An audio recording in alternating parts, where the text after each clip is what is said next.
नमस्कार। मैं प्रोफेसर अमिताभ बनर्जी।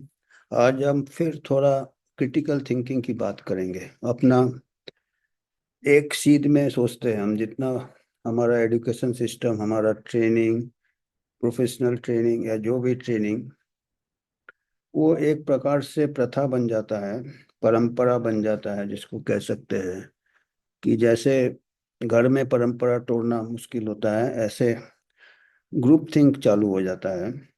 और जरूरी भी है वो, क्योंकि उसको हम कहते हैं वर्टिकल थिंकिंग। वर्टिकल थिंकिंग मतलब टॉप डाउन अप्रोच होता है। लॉजिकल थिंकिंग भी कह सकते हैं, रैशनल थिंकिंग भी कह सकते हैं। मैथमेटिक्स भी वर्टिकल थिंकिंग है। दो और दो चार, चार और चार आठ, आप इधर उधर नहीं जा सकते। तो ये वर्टिकल थिंकिंग इज रैशनल।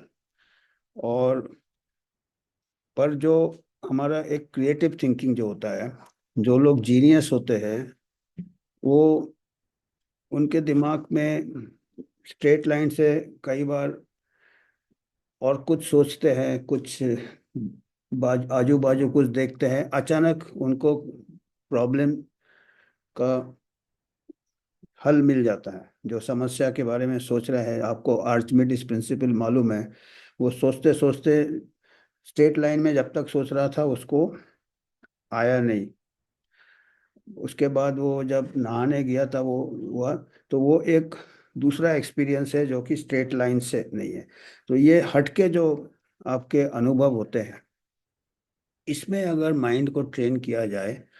और कुछ लोग तो जीनियस होते हैं, उनको एक नेचुरल गिफ्ट रहता है कि स्ट्रेट लाइन में कोई देख रहा है, वो आजू बाजू कनेक्ट कर रहे हैं डॉट्स को, इसको, और सडनली सॉल्यूशन आ जाता है। और इस टाइप का थिंकिंग के जो जिन्होंने आविष्कार किया था, या जिन्होंने इसको पहले टर्म दिया था, हमने एक बार इनके बारे में बात किया था। हमने छह टोपिया की बात की थी, सिक्स हैट थिंकिंग। जो अलग अलग, खाली एक ही हैट से नहीं सोचने का है। तो ये भी एक प्रकार से लैटरल थिंकिंग ही था, कि हर पहलू को देखना है। और जो आपके बहुत ज़्यादा जो ट्रेंड हो जाते हैं एक किसी तरह से, वो एक ही चीज में देखते हैं। वो जरूरी है, जो एस्टेब्लिश्ड नॉलेज है, पर उसके आगे अगर कुछ आविष्कार होता है, कई बार वो हटके कोई चीज सोचते हैं और वो कनेक्ट हो जाता है। तो एडवर्ड डी बोनो, मैंने नाम बताया था, एक किताब के बारे में आज हम और बात करेंगे। ये लाइब्रेरी से मैं लाया हूँ, ये ऊपर ये चिपका है कागज लाइब्रेरी का, पर ये लैटरल थिंकिंग है। ये आखिरी वर्ड एल है, लैटरल थिंकिंग। इस किताब में उन्होंने लैटरल थिंकिंग के ये मेथड्स बताए। इनका कहना है कि कुछ लोग तो जीनियस होते हैं, उनको अपने आप वो दिख जाता है कनेक्शन, या माइंड को। फिर वो कहते हैं कि हम स्टूडेंट्स को भी 7 साल की उम्र से क्रिएटिव थिंकिंग सिखा सकते हैं, लैटरल थिंकिंग सिखा सकते हैं। और हमको लगता है आज के ज़माने में ये बहुत ज़रूरी है। आज के ज़माने में बहुत ज़्यादा हम वर्टिकल थिंकिंग कर रहे हैं, बहुत ज़्यादा इंफॉर्मेशन है, अभी हम इंफॉर्मेशन एज में हैं। तो हर लोग, एक इंफॉर्मेशन आता है, उसको एब्जॉर्ब कर जाते हैं और उसी को पास करते हैं। व्हाट्सएप में, इसमें उसमें पैसिविटी आ रहा है। हम को सब कुछ मिल रहा है हमको। तो हमारा माइंड का जो लैटरल थिंकिंग, हमको कॉन्शियस एफर्ट करना पड़ेगा। और जितना ज़्यादा एडुकेशन होता है, और एडुकेशन एडुकेशन फील्ड में भी लैटरल थिंकिंग के थोड़े बहुत ट्रेनिंग देना चाहिए।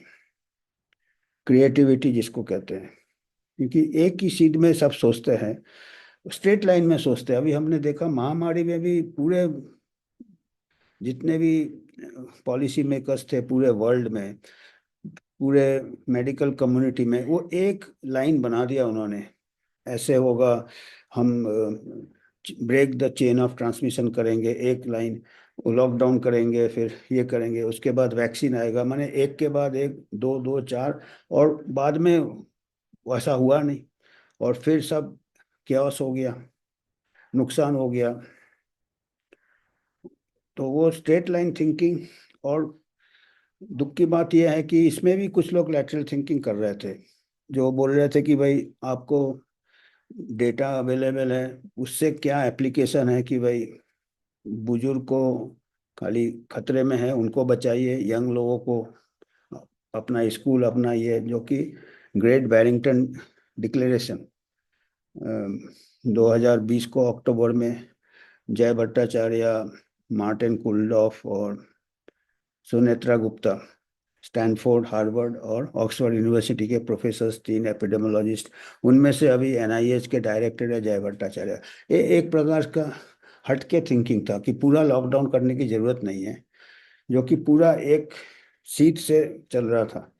तो ये प्रॉब्लम हो जाता है हमारे जो आज के एजुकेशन सिस्टम है, आज का इंफॉर्मेशन सिस्टम है। आजकल हम कोई चीज़ को चैलेंज नहीं कर सकते हैं, और कई बार क्या होता है, नई चैलेंज कर करके क्या होता है कि हमारा वो लैटरल थिंकिंग का हैबिट भी कमज़ोर हो जाता है।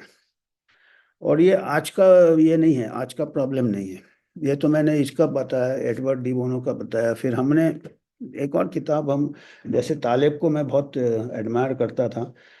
अब ये महामारी के बाद थोड़ा मेरा उसके लिए भक्ति कम हो गया, क्योंकि महामारी में वो भी समझ रहा था कि मौतम आ गया है या क़यामत आ गया है। वो भी काफ़ी लॉकडाउन और मास वैक्सीनेशन के बारे में काफ़ी वो भी धोखा खा गया था, इतना तगड़ा प्रचार था ये। पर इसके अलावा इसके किताबें में बहुत क्रिएटिव थिंकिंग है। एंटी फ्रेजाइल इसने लिखा है कि डिसऑर्डर पूरा उतल पुतल हो जाता है, उसके बाद से हमारा और स्ट्रॉन्ग सिस्टम निकलता है। तो इसने भी लैटरल थिंकिंग का काफ़ी बात किया है, हालांकि ऐसे टर्म यूज़ नहीं किए उसने, पर हमने जब इसे पढ़ा तो हमने देखा कि ये लैटरल थिंकिंग के बारे में काफ़ी कुछ एग्जाम्पल्स मिल जाते हैं इसके किताब से। इसके डिबोनो के किताब में भी बहुत एग्जाम्पल्स है, पर मैं कुछ इसके एग्जाम्पल्स मेरे को थोड़े और अच्छे लगे। तो एक एग्जाम्पल इसने दिया है, ये तालेब ने, लैटरल थिंकिंग का एक, आप लोगों ने भी शायद, हमारे उम्र के जो लोग हैं उन्होंने भी महसूस किया होगा कि हम जब पहले सफ़र में जाते थे, खैर उसके पहले और पुरानी कहानी है इसकी। व्हील, व्हील कहते हैं चका, जो चका है, जो व्हील है, चका जो है, ये घूमता है जैसे चका, इसको कहते हैं ग्रेटेस्ट इन्वेंशन। और इसीलिए कई बार कहते हैं कि व्हील को रीइन्वेंट नहीं करना चाहिए, एक बहुत बड़ा आविष्कार हो गया। पर इसके कहानी भी बहुत पुराना है। इसका कहानी ये है कि इसको इन्वेंट तो हो गया था, पर ये स्ट्रेट लाइन में ही रखा हुआ था, इसको बहुत गैप था इसका एप्लीकेशन में। तो ये इस किताब से मेरे को लिया है, मैंने तालिब के किताब में दिया है। व्हील को एंसेंट मीजो अमेरिकन्स, कोई एक रेस था, मीजो अमेरिकन्स, पुराने नॉर्थ अमेरिका, साउथ अमेरिका कुछ पोर्शंस थे, वहाँ पे एक कल्चर था मीजो अमेरिकन्स। उन्होंने व्हील को डिजाइन किया था। उन्होंने क्या है, ऐसे व्हील को डिजाइन किया था और उसको शो पीस जैसे रखते थे, खिलौने में। देखिए ये व्हील चका, उन्होंने चका ये कर दिया था, चक्के का आविष्कार कर दिया था उन्होंने, पर उनका इस्तेमाल किसी के दिमाग में नहीं आया। मतलब इसका कैसे आप इसको अप्लाई करेंगे, किसी के दिमाग में नहीं आया। इसका कब इन्होंने किया, 1000 साल ऐसे ही चलता रहा, बताइए। 1000 साल पहले चका छोटा सा ये हो गया था, पर उसको बड़ा करके उसको खिलौने में सजा के रखते थे। और लोग अपना कंधे में पत्थर उठा के, ईंटा उठा के, बड़े बड़े स्लैब को सरफेस में धक्का दे दे के ले जाते थे, बड़े बड़े इमारतें बनाए। पुराने जो हिस्टोरिकल बिल्डिंग है, उनको ऐसे चका गाड़ी का दिमाग में किसी को नहीं आया कि यार ये उससे क्या होगा, लोड उठाने में जरूरत नहीं चक्के के ऊपर। तो ये 1000 साल का गैप था, इन्वेंशन ऑफ व्हील, इसका एप्लीकेशन माने लैटरल थिंकिंग किसी ने किया ही नहीं। वो एक व्हील है, ये लगाना है, डेकोरेशन है, डेकोरेशन है, इसका क्या इस्तेमाल है, एप्लीकेशन क्या है, इस टाइप का मैंने एग्जाम्पल में दे रहा हूँ। पर आप बच्चे को ट्रेन कर सकते हैं कि कोई भी चीज़ देखो, आप देख सकते हैं कि इसका क्या क्या इस्तेमाल हो सकता है। लैटरल थिंकिंग के मेथड्स दिए हैं एडवर्ड डी बोनो के किताब में। तो ये तो पहले चक्का गाड़ी बन गया 1,000 साल बाद। उसके बाद अब आप लोग अभी हमारे जनरेशन को भी याद होगा, 20वीं सदी में, मतलब 20वीं सदी में 1990 से लेके 2000 तक, हम लोग जब सफ़र में जाते थे, ट्रेन में जाते थे या प्लेन में जाते थे, तो वो बड़े बड़े सूटकेस, बड़े बड़े होल्ड, ये सब अपन कुली को देते थे और वो ऐसे ऊपर ले जाता था। और फिर एयरपोर्ट में भी वो उठा के, पोर्टर उठा के वो, तब तक गाड़ी बन गया था चक्के वाला, ऐसे चक्के वाले गाड़ी में ले जाते थे। अभी भी एयरपोर्ट में आप ऐसे गाड़ी ले जाते हो, वो एक है। पर किसी को, बड़े बड़े साइंटिस्ट लोग, बड़े बड़े रिसर्चर लोग कॉन्फ्रेंस अटेंड करने जाते थे, सूटकेस लेके ऐसे खींच खींच के ले जाते थे और कुली को देते थे। बड़े बड़े कॉन्फ्रेंस अटेंड करते थे ब्रिलियंट माइंड्स। और कोई, इसी के किताब में दिया है तालेब के, कि कोई एक छोटा कारपेंटर, फर्नीचर वाले को दिमाग में आया कि पेटी में क्यों नहीं हम चक्का बना देते। तो आजकल आप देखते हो, कितना भी बड़ा सूटकेस हो, आप उसमें नीचे चक्के रहते हैं, आप बच्चा भी खींच के ले जा सकता है। तो ये कब हुआ? ये चांद में लोग पहुंच गए थे, 1970 में पहुंचे थे, 69 में पहुंचे थे। चांद में पहुंचने के 30 साल बाद हमारे सूटकेस में चक्के लगे। मतलब वहां पहुंचा दिया नासा ने मून पे। पर ये सिंपल लैटरल थिंकिंग, मतलब ऐसे आविष्कार, छोटे छोटे आविष्कार लैटरल थिंकिंग से आते हैं, क्योंकि एक सोच बन जाता है कि भाई ये वेट है, इसको देना है कूली। अभी ये नहीं है कि हाँ नीचे इसी में चक्का लगा दो। पहले तो 1,000 साल लग गए कि चक्का बनाया, उसके बाद चक्का गाड़ी बनाने में 1,000 साल का गैप हो गया। उसके बाद ये हो गया, सूटकेस में लगाने में गैप हो गया। मेडिसिन में भी ऐसे ही चलता है। हिपोक्रेटिस 2000, 2,500 साल पहले उसने बोला था कि आप कहीं भी डॉक्टर जाता है उसको देखना चाहिए वातावरण कैसा है, पानी कैसा है, हवा कैसा है, कंसीडर कंसीडर उनका लाइफ स्टाइल कैसा है। और उसने गिनती के बारे में कुछ नहीं बताया। 2,000 साल बाद कोई ऐसे थे, स्टैटिस्टिशियंस थे, कोई एपिडेमियोलॉजिस्ट थे, महामारी, इंग्लैंड में जॉन ग्रॉन्ट और जॉन स्नो, उन्होंने गिनना चालू किया, काउंटिंग। जिससे क्या आगे बढ़ा साइंस। हम कहते हैं ना, रिसर्च ऑब्जर्वेशन है और मेजरमेंट है। तो ये ऑब्जर्वेशन जो हिपोक्रेटिस ने किया था, 2,500 साल पहले किया था, उसका मेजरमेंट चालू हुआ 2,500 साल बाद, 1700 1800 में। इंग्लैंड में पब्लिक हेल्थ ऑफिसर्स ने, जॉन ग्रॉन्ट, जॉन स्नो, ऐसे जिन्होंने कॉलेरा को इन्वेस्टिगेट किया था, विलियम फार, ये सब इन्होंने चालू किया काउंटिंग। तब जाके तो ये इतना गैप हो जाता है। क्यों? क्योंकि लैटरल थिंकिंग बहुत, एक बार पढ़ने लिखने लगते हैं तो हम जो किताब में है उसी को लेके आगे बढ़ रहे हैं, किताब के बाहर नहीं सोच रहे हैं और सोचने का इनकरेजमेंट भी नहीं कर रहे हैं, उसी को रिप्रोड्यूस कर रहे हैं। उसका एप्लीकेशन क्या है, उसके लिए बाजू में थोड़ा कदम लेना पड़ता है। इसके अलावा कुछ लोग, कुछ और भी, मैं एग्जांपल, बहुत इंटरेस्टिंग एक एग्जांपल है, एंटीसेप्टिक सर्जरी। पहले क्या होते थे, सर्जरी में, सर्जरी लोग करते थे फर्स्ट वर्ल्ड वॉर के पहले ही शायद, 1900 या कोई, उसमें सर्जरी करने के बाद इन्फेक्शन हो जाता था, उसमें गैंग्रीन हो जाता था, सड़ जाते थे वुंड। तो लॉर्ड लिस्टर थे, जोसेफ लिस्टर, उसको कहते हैं फादर ऑफ एंटीसेप्टिक सर्जरी। तो उनके एक मित्र थे, मित्र का नाम था थॉमस एंडरसन। वो क्या थे? वो केमिस्ट थे, एग्रीकल्चर एग्रीकल्चर एग्रीकल्चर के केमिस्ट थे, खाद वाद जो होता है ना। तो उन्होंने कहा कि आप लुईस पास्चर के कुछ पेपर पढ़ो, जो उन्होंने माइक्रोब्स, कीटाणु पे कुछ पेपर लिखे हैं, और उससे क्या होते हैं आपके, ये वाइन खराब हो जाते हैं कीटाणु से, और मिल्क, दूध खराब हो जाते हैं।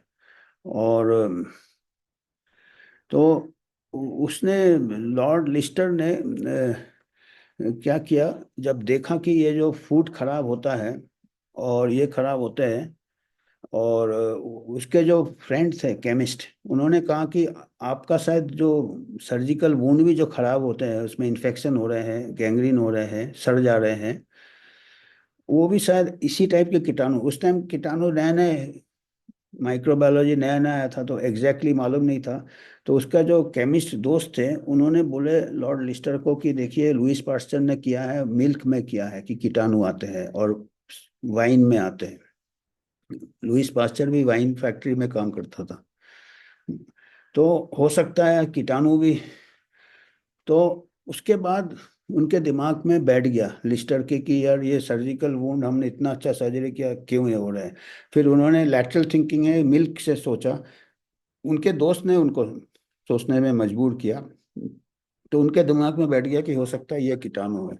उसके बाद उसका जो दोस्त था, जो एग्रीकल्चरल केमिस्ट था एंडरसन, वो जो मल होते हैं, सीवेज, सीवेज को वो कार्बोलिक एसिड से मिलाता था उसमें, फिनॉल, जिससे कि वो कीटाणु मर जाए मल में।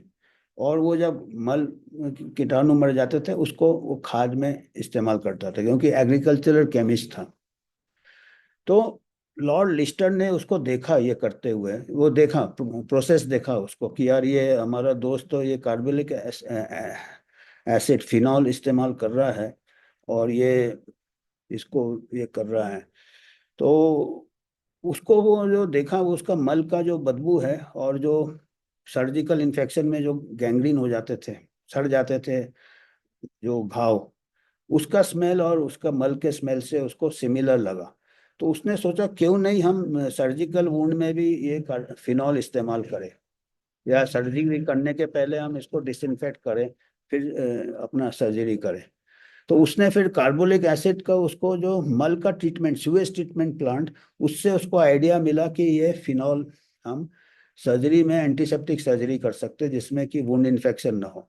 और उन्होंने किया और सर्जरी के पेशेंट्स को इन्फेक्शन होने बंद हो गए और सर्जरी फिर एडवांस हुआ। तो ऐसे करके लॉर्ड लिस्टर को फादर ऑफ एंटीसेप्टिक सर्जरी कहते हैं। तो ये तो कई ऐसे उदाहरण हैं, और ऐसे डेली इसमें अगर आप थोड़ा, एक तो होता है जो आपके गाइडलाइंस आ गए, आपके किताब में जो दिया है वो वर्टिकल थिंकिंग होता है, वो रिपीट होता रहता है और वो एस्टेब्लिश हो जाता है, मोस्टली काम चल जाता है। पर आगे इन्वेंशन में कई बार अटक जाते हैं, तब थोड़ा लैटरल थिंकिंग काम आता है। हम हमारे साथ भी ऐसा अनुभव हुआ है। मैं ट्राइबल एरिया में, हाईली मलेरियस एरिया में, मैं महामारी होते थे, मलेरिया के महामारी होते थे, मैं तब फौज में था, महामारी विशेषज्ञता, हमने उसका जांच चालू किया। तो सबके दिमाग में यही था कि काफ़ी मलेरिया होते थे ट्राइबल एरिया में, और कुछ ऐसे कैटल डेयरी फार्म वगैरह थे, वहाँ पे मच्छर थे, लोग वहाँ रहते थे, तो उनका था कि डेयरी फार्म से वहाँ पानी कलेक्ट होता है, उधर से मच्छर से ये होता, बहुत सब उसी में थिंकिंग है। तो हमने क्या किया, हमने थोड़ा राउंड लेना चालू किया उस एरिया का, बाहर भी गए, मतलब वो एक तो हम डेयरी फार्म में ही नहीं ये अपना ये लगाया फोकस, हम गए कि बाहर का भी देखते। तब बाहर जाके हमको पता चला कि चारों तरफ बड़े बड़े जंगल थे, फॉरेस्ट थे, जो टीक के फॉरेस्ट थे, वहां पे पानी जम रहा था। पानी जम क्या रहा था, वहां पे पानी बहता है, स्ट्रीम्स होते, फॉरेस्ट स्ट्रीम, और वहां पे मच्छर ये होते हैं। और हमारे जो ट्रूप्स है ना, वहां पे पेट्रोलिंग करते थे बाजू में। तो वो रात ड्यूटी में, और फिर हमने जब गिनती किया, देखा कि उन लोग को ज्यादा हो रहा मलेरिया। तो हमको फिर ये पता चला, थोड़ा हटके गए हम अपने एक सीट से, जो सब बताते थे ये अंदर ही हो रहा मलेरिया, हमने देखा ये बाहर हो रहा। उसके बाद हम उनके बैरक्स में भी हमने पूरा स्प्रे किया है कि हम सोचे चलो, और बाहर मच्छर काटते थे। तो फिर उसके बाद भी वो ठीक नहीं हो रहा था, मलेरिया के केसेस कम नहीं हो रहे थे, प्रॉब्लम सॉल्व नहीं हो रहा था। उनके पास में गया, बात किया, फिर उनसे हमने उनका जहाँ बैरक्स थे वो देखा, सब बाहर थे, पूरे फॉरेस्ट के नज़दीक थे।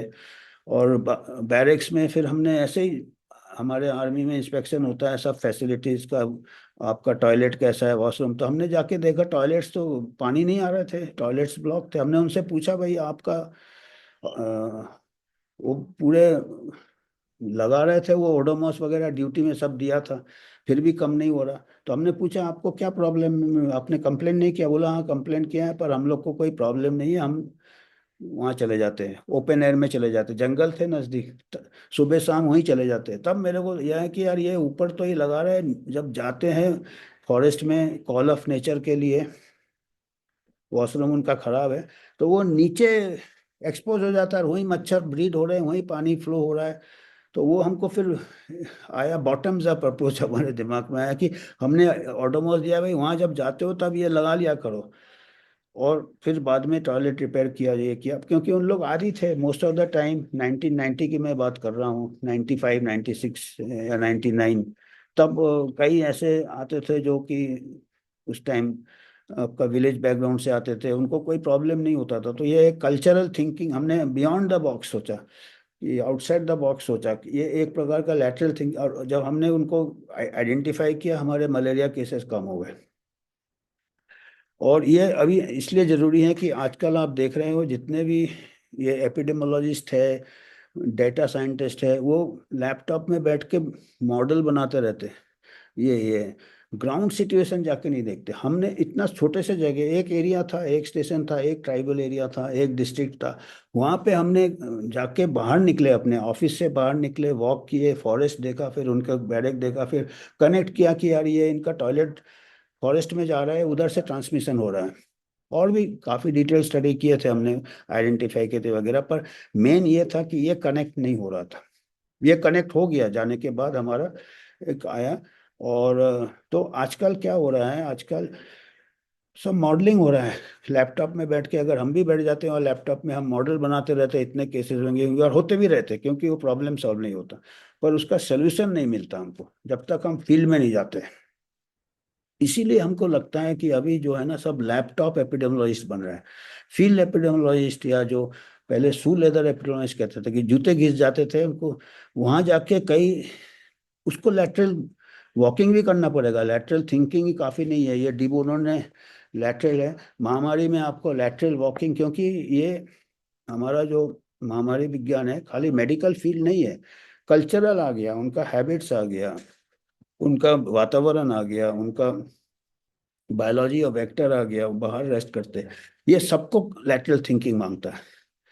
और हमारा अभी मेडिकल ये बहुत टेक्निकल हो रहा है, स्ट्रेट लाइन में हो रहा है, और आजू बाजू क्या हो रहा है हम नजर नहीं रहे। इसलिए ये लैटरल थिंकिंग आजकल के बच्चे को ज़्यादा ज़रूरत है, क्योंकि हाईली स्पेशलाइज हो रहा है, और टेक्नोलॉजी को पकड़ लेते हैं, दाएं बाएं देखते नहीं है।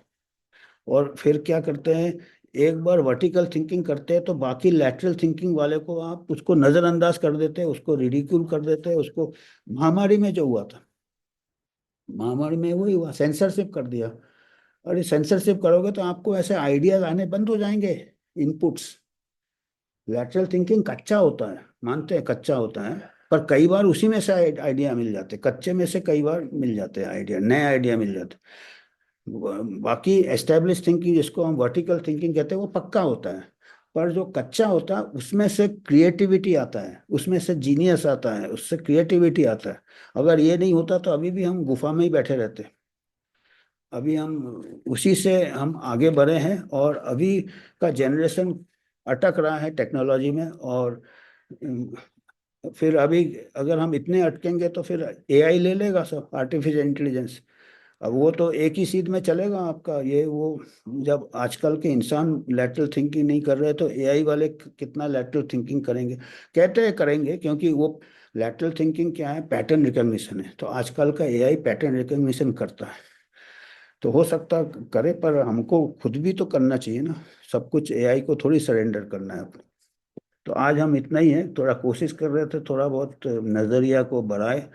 स्टूडेंट्स जो हैं आजकल के जनरेशन है जो पढ़ लिख रहे हैं, और थोड़ा लैटरल थिंकिंग डेवलप करना चाहिए, तभी जाके क्रिएटिविटी आता है। तो इतना ही कहना था। जय हिंद।